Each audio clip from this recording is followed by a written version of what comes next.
Bem, nós comentamos que os quatro primeiros reinos, os quatro primeiros estados que surgiram centralizados foram Portugal, Espanha, França e Inglaterra. Portugal e Espanha nós vimos no vídeo anterior. Agora, a centralização política na França e depois na Inglaterra. O que acontece? Na Idade Média, havia diversos pequenos reinos na Europa. Vocês viram isso quando viram lá a queda do Império Romano, que tratou disso aí também.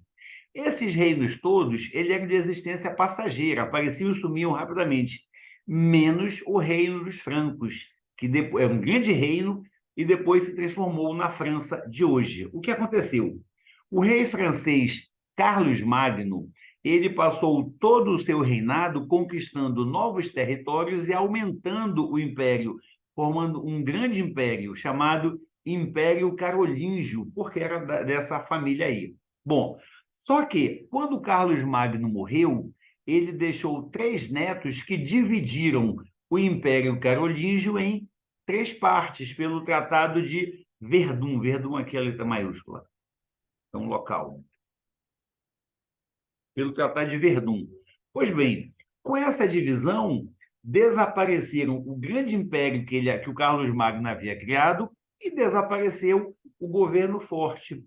Desapareceu a unidade política e desapareceu a unidade territorial, porque cada rei só tinha poder naquela parte do território, que foi dividido em três partes, né? Bom, quando chegou no século XII, o último rei carolíngio, que vinha lá da descendência do Carlos Magno, o último rei carolíngio, ele foi destronado pelo conde Hugo Capeto.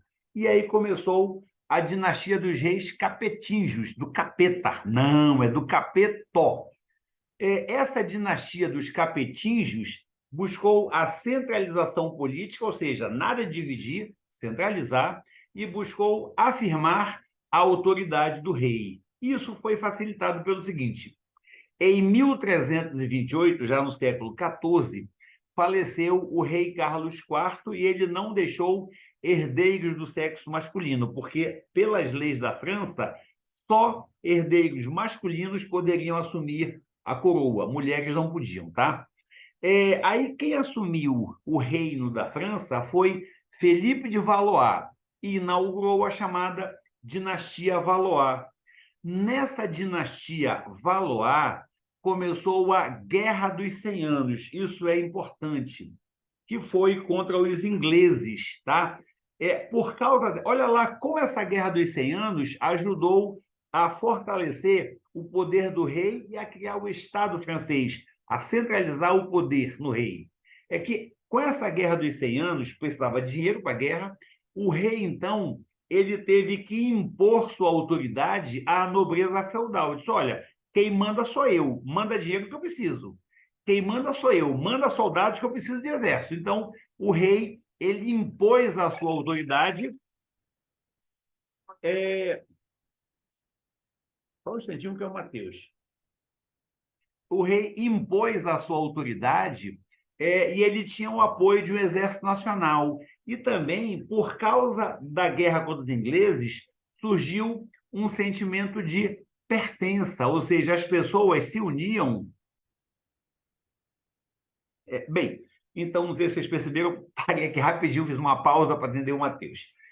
Olha o que aconteceu. Então, essa guerra contra os ingleses criou aquele sentimento de pertença. As pessoas se uniam, apoiavam o rei por causa da luta contra os ingleses. É a mesma coisa, só para comparar, hoje lá na Ucrânia. A Ucrânia está em guerra com a Rússia.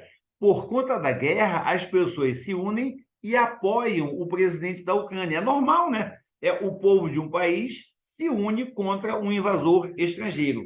Isso aconteceu na França. O povo apoia o rei por causa da luta contra os ingleses. E esses fatos, quer dizer, ele impôs a sua autoridade para a nobreza feudal.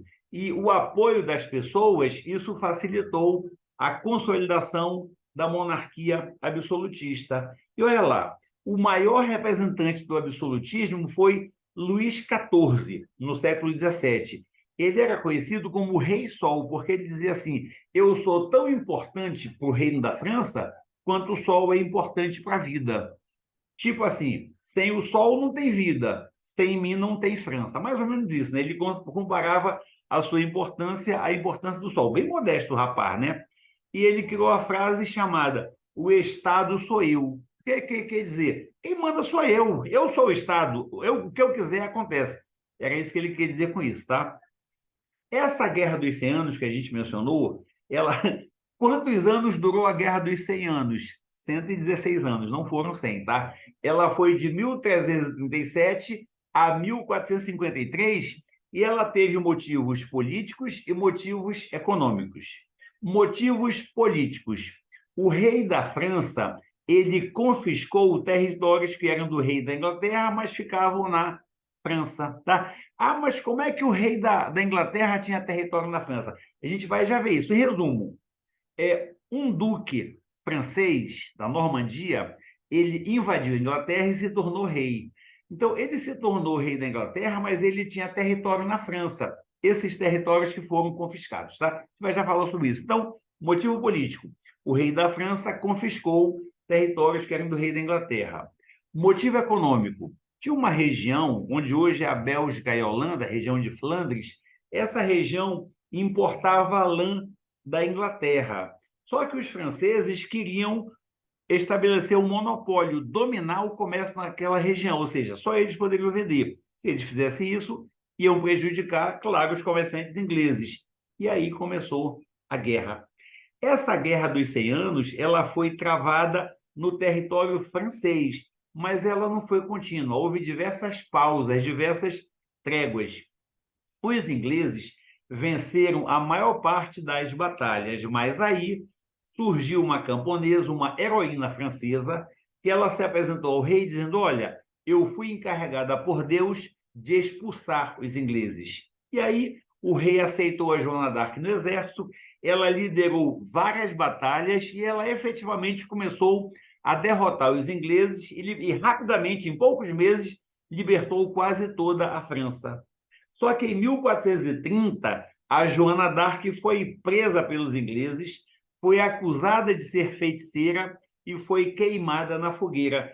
Só que a morte dela deixou o exército da França ainda mais forte, porque ela passou a ser um símbolo do patriotismo na França e rapidamente eles vieram, depois disso, expulsaram finalmente os ingleses lá do território francês, tá? Bem, já a criação do Estado inglês, ou seja, a centralização política inglesa foi assim, o que eu tinha comentado há pouco, olha, em 1066, o Duque da Normandia, Guilherme o Conquistador, ele invadiu a Inglaterra e assumiu o trono. Gente, Normandia fica na França, tá? Então, esse Duque da Normandia era francês. Um francês passou a ser o rei da Inglaterra. Isso deixou os dois reinos, França e Inglaterra, muito ligados, muita conexão entre eles. O Guilherme, ele tinha várias terras na França, e aí surgiu um negócio engraçado. Ele era rei da Inglaterra, mas na França ele era vassalo, ele tinha que obedecer o rei francês. Bom, os franceses tinham uma política centralizadora e sempre ameaçavam tomar essas terras que eram do rei inglês.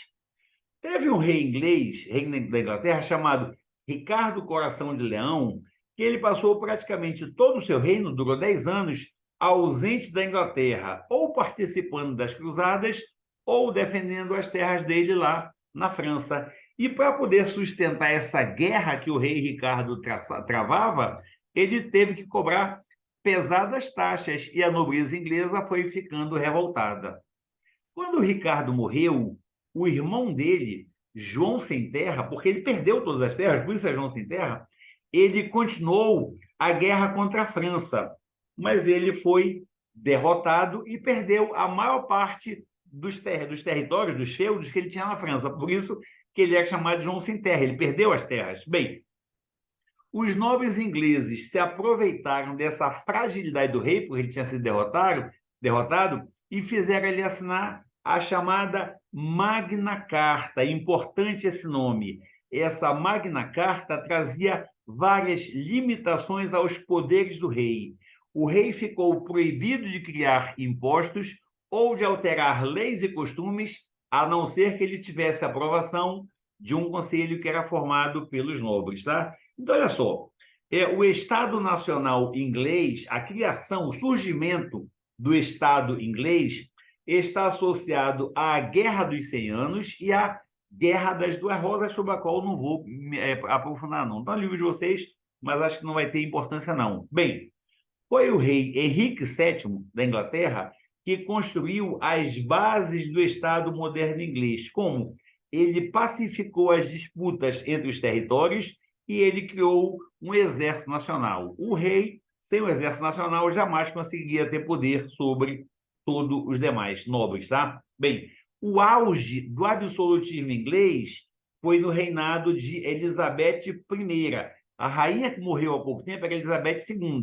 Lá no século XVI, havia a rainha Elizabeth I. O que ela fez? Ela incentivou o comércio, ela desenvolveu o comércio e a estabilização religiosa. Ela tolerava outras religiões, embora tenha adotado o anglicanismo como religião oficial da Inglaterra. Paro por aqui para fazer exercício em seguida.